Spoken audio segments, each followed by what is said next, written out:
Baik, bismillahirrahmanirrahim. Assalamualaikum warahmatullahi wabarakatuh.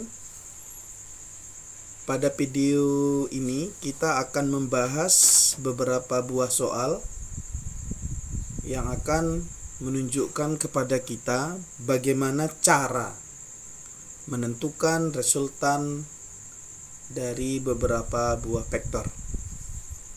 Langsung saja kita bahas soal pertama berikut. 3 buah vektor A, B, dan C setitik setangkap. Besar dan arah masing-masing vektor A, B, dan C tampak pada gambar. Hitunglah resultan vektor-vektor tersebut. Nah, untuk menjawab soal ini ya, kita perlu mengetahui ya bahwa dalam menentukan resultan vektor ini, kita perlu mengelompokkan vektor-vektor ini ke dalam dua komponen, yaitu komponen sumbu X dan komponen sumbu Y. Mengapa vektor-vektor ini perlu kita uraikan ke dalam komponen sumbu X dan sumbu Y? Jawabnya adalah karena setiap vektor yang sembarang gitu ya, misalnya kita namakan vektornya adalah vektor R. Katakanlah ini adalah vektor R ya. Kita tarik vektor sembarang adalah vektor R.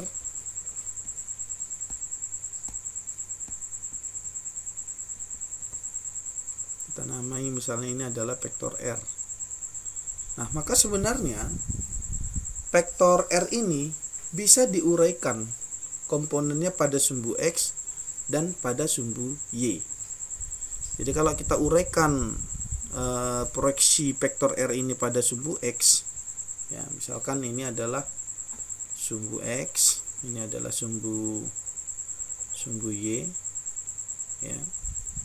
Maka komponen vektor R pada sumbu X itu adalah yang ini, ya, dari titik tangkap ke sini. Ini kita namakan Rx. Nah, sedangkan ketika vektor R ini komponennya diuraikan pada sumbu Y, maka ya kita akan dapatkan vektor komponennya terhadap sumbu Y adalah yang ini. Vektor inilah yang kita sebut, anggap lurus ya, sebagai Ry. Nah, jadi kalau misalnya vektor R ini adalah memiliki arah ya sebesar theta, maka kita bisa tuliskan bahwa Rx ini adalah ya R kosinus theta karena dia di samping sudut. Sedangkan Ry adalah R sin theta karena Ry ini berada di depan sudut. Ya, panjang Ry berada di depan sudut, maka panjangnya adalah R sin theta. Nah, nilai R ini sebenarnya kita bisa dapatkan dari mana? Nilai R itu bisa kita dapatkan dari komponen ya panjang Rx pada kita bisa dapatkan dari Rx kuadrat tambah Ry kuadrat gitulah. Nah, berarti dari penjelasan ini apapun vektornya pasti ya vektor itu bisa kita uraikan pada komponen sumbu X dan komponen sumbu Y. Nah, sehingga kalau nanti pada tiap-tiap vektor itu sudah kita uraikan komponennya pada sumbu Rx dan sumbu Y, maka kita bisa hitung resultan keseluruhan dengan menggunakan konsep ini. Nah, pada soal kita menemukan di sini ada 3 buah vektor. Berarti kita tinjau dulu vektor A ya. Kita buat pada sumbu X nih. Kita fokus pada komponen sumbu X dulu. Komponen sumbu X ya. Katakanlah misalnya di sini ada vektor A ya, sudutnya adalah 45 derajat, sini 45 derajat, Berarti komponen vektor A ini yang panjangnya, yang besarnya adalah 4 Newton, maka komponen AX ini adalah A kosinus 45 derajat. Ya, kalau kita jabarkan kembali berarti AX ini adalah A-nya 4 Newton, cos 45 itu adalah setengah akar 2, berarti AX sama dengan 2 akar 2 Newton. Ya. Nah, komponennya pada sumbu Y, ya, kita bisa uraikan juga, ya, bahwa AY, ya, AY adalah A sin 45 derajat. Berarti ini bisa kita tindak lanjuti menjadi berapa? 4 kali setengah akar 2 sama dengan 2 akar 2 Newton. Nah, ini adalah komponen-komponen pada vektor A.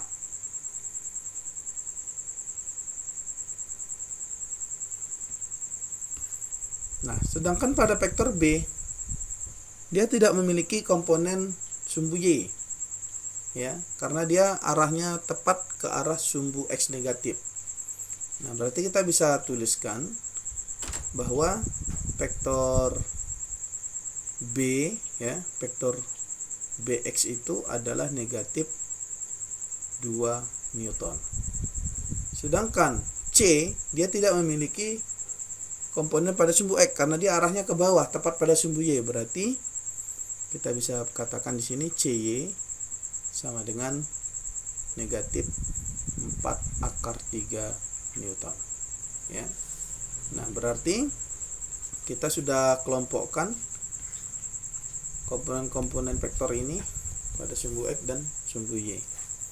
Nah, sehingga kalau begitu kita bisa lanjutkan kembali, ya, pada komponen sumbu X, ya, sumbu X kita bisa tuliskan Rx, ya, sama dengan apa? Sama dengan pertama tadi adalah AX, ya.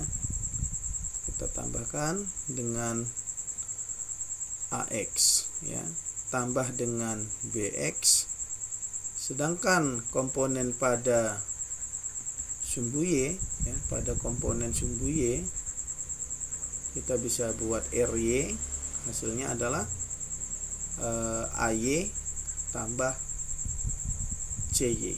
Nah, sekarang kalau kita lanjutkan, AX tadi nilainya berapa? AX tadi setelah kita uraikan adalah 2 akar 2 Newton.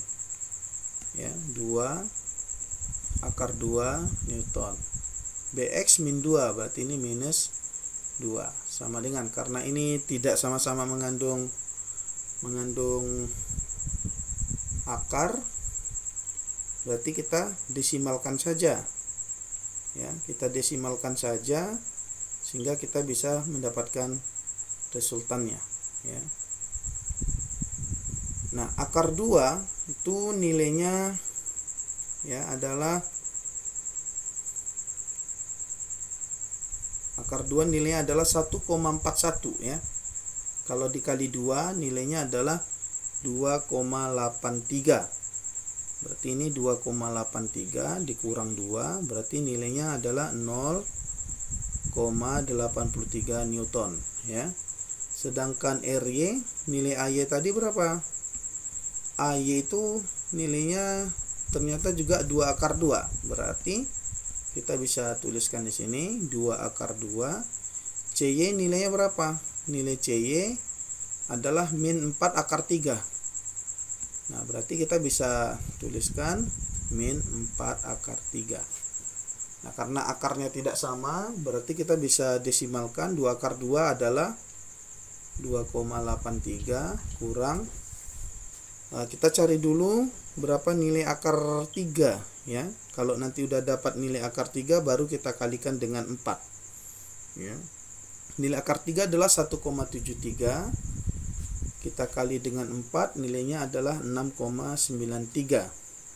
Ya, 6,93. Berarti dengan begitu kita bisa hitung 2,83, ya, dikurang 6,93 nilainya adalah negatif 4,1 Newton. Nah, berarti resultan vektornya itu adalah RXI tambah RYJ.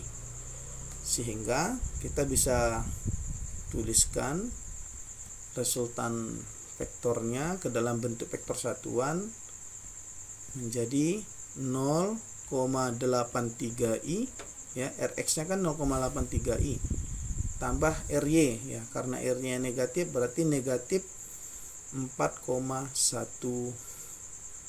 J, ya, ini dalam satuan Newton. Jadi ini adalah vektor resultan dari soal yang tadi, ya. Oleh karena yang ditanya adalah resultan nilai daripada vektornya, berarti kita bisa hitung, ya, bahwa resultan vektor R itu adalah komponen Rx kuadrat tambah Ry kuadrat, berarti R sama dengan akar dari 0,83 dikuadratkan ditambah min 4,1 dikuadratkan, ya. Nah, berarti R sama dengan, kita hitung 0,83 kuadrat berapa, ya, 0,83 kuadrat itu nilainya adalah 0,6889 tambah 4,1 kuadrat itu nilainya adalah 16,81. Berarti vektor R kalau kita jumlahkan di dalam akar 0,6889 tambah 16,81 hasilnya adalah 17, ya, 17,4989. Nilai akarnya berapa? Ya, nilai akar dari 17,4989 adalah 4,2 Newton. Jadi begini cara untuk menyelesaikan, ya, resultan vektor yang dimaksud oleh soal yang pertama ini. Gampang, ya. Untuk soal berikutnya, perhatikan gambar berikut. Ada 4 buah vektor, ya. Sedemikian rupa diketahui di soal. Sin alfa sama dengan 3/5 dan sin beta sama dengan 4/5. Jadi kita diminta untuk menghitung resultan dari keempat vektor gaya tersebut. Oke, baik, kita jawab, ya, soal ini. Kita jawab. Sama seperti konsep sebelumnya, kita perlu menguraikan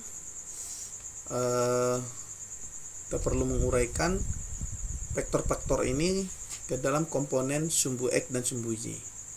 Ya, kita tulis di sini komponen sumbu X. Ya, komponen sumbu X. Yang jelas pada komponen sumbu X itu ada vektor yang 26 Newton. Ya, kita tuliskan 26. Lalu kita uraikan vektor yang ini, ya, di sini. Karena ini adalah di samping sudut alfa, ya. Kita bisa tuliskan vektor yang di sini adalah 20, ya, kosinus alfa. Ya, sedangkan yang di sini, ya, kita bisa dapatkan, ya, vektornya, ya, adalah 20, ya, 20 kosinus beta. Sedangkan komponen yang ini terhadap sumbu Y adalah 20 sinus beta, ya. Ini yang di sini yang vertikal arahnya ke atas. Lalu yang ini sudah 12 Newton. Dan ini komponen yang ini adalah 20 sinus alfa. Nah, jadi di sini sudah terurai semua ya, komponen sumbu X dan sumbu Y. Tinggal kita pilih. Untuk komponen sumbu X yang pertama 26, arahnya ke kanan, positif ya. Lalu di sini ada vektor yang ini, arahnya ke kanan juga, berarti 20 cos alfa. Yang lain adalah ini, arahnya ke kiri, berarti negatif, yaitu 20 cos beta. Negatif 20 kosinus beta.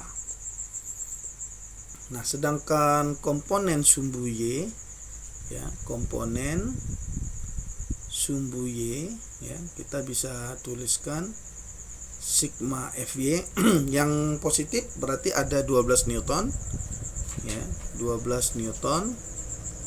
Kemudian ada vektor ini yang ke atas ya, positif juga, 20 sin beta. Lalu ini ada juga yang ke atas ya, 20 sinus alfa. Nah, tinggal kita uraikan saja ya, cos alfa berapa, cos beta berapa. Nah, di soal ya diberitahu bahwa sin alfa itu adalah 3/5. Kalau kita ambil segitiga bantu ya, segitiga imajiner, kita bisa ketahui berapa nilai cos alfanya dengan mengambil kesebandingan ini, perbandingan dari sisi-sisi informasi yang kita dapatkan dari sinus alfa. Kita tahu sinus alfa itu adalah sisi depan sudut bagi sisi miring pada segitiga siku-siku. Berarti sin alfa adalah 3/5, berarti depan sudutnya adalah 3, miringnya adalah 5. Bisa dipastikan sisi samping sudut itu adalah 4. Nah, dari sini kita bisa dapatkan nilai dari kosinus alfa adalah 4/5 ya, karena kosinus itu artinya apa? Sisi samping sudut bagi sisi miringnya.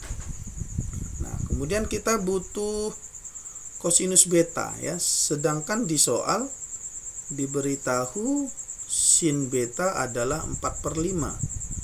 Kita ambil segitiga imajiner ya, segitiga siku-siku imajiner. Di sini ada beta, arti sin adalah depan per miring ya, sisi depan per sisi miring. Depannya 4, miringnya 5, berarti sampingnya ini adalah 3. Dari mana? Dari Pitagoras ya, konsep Pitagoras. Berarti dari sini kita bisa dapatkan nilai dari kosinus beta itu adalah samping per miring, berarti 3/5. Oke, informasi ini bisa kita gunakan untuk menyelesaikan resultan vektor pada tiap-tiap komponen.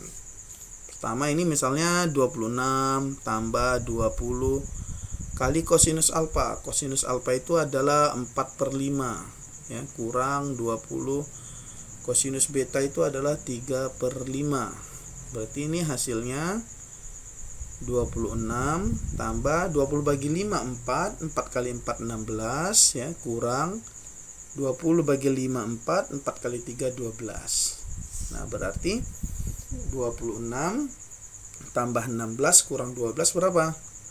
Kalau 16 kurang 12 4, berarti 4 tambah 26 ini adalah 30 Newton. Ya, ternyata komponen gaya pada sumbu X adalah 30 Newton. Bagaimana komponen gaya pada sumbu Y? Kita hitung 12 tambah 20 kali sin beta berapa? Sin beta di soal dikasih tahu 4/5 ya, 4/5 ya, tambah 20 kali sin alfa. Sin alfa berapa? 3/5 ya, 3/5.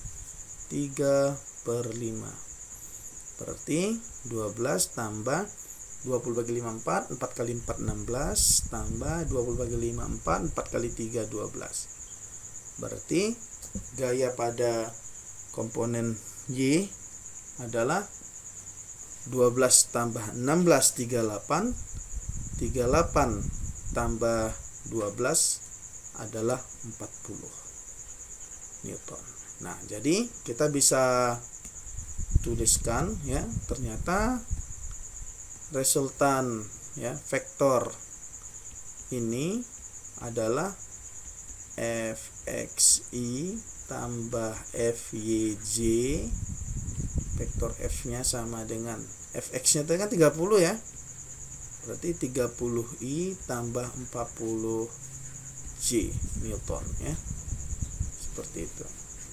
Nah, kalau diminta untuk menghitung nilainya, nilai daripada vektor ini, berarti tinggal kita hitung, mencari panjang vektor itu adalah ya fx kuadrat tambah fy kuadrat ya. Berarti f sama dengan fx-nya 30 ya, kuadrat tambah 40 kuadrat, hasilnya adalah 900 tambah 1600. 900 tambah 1600 adalah 2500. Akar dari 2500 adalah 50 Newton. Gampang kan? Nah, ini adalah resultan vektor gaya dari soal ini. Baik Ananda, sampai di sini dulu. Silahkan diulang-ulang ya videonya, dipelajari dengan serius, dan jangan lupa giat berlatih dan semangat menuntut ilmu. Sampai jumpa lagi pada video berikutnya. Tetap antusias. Mudah-mudahan apa yang kita pelajari menjadi bagian dari ilmu yang bermanfaat dan diberkahi oleh Allah Subhanahu wa taala. Assalamualaikum warahmatullahi wabarakatuh.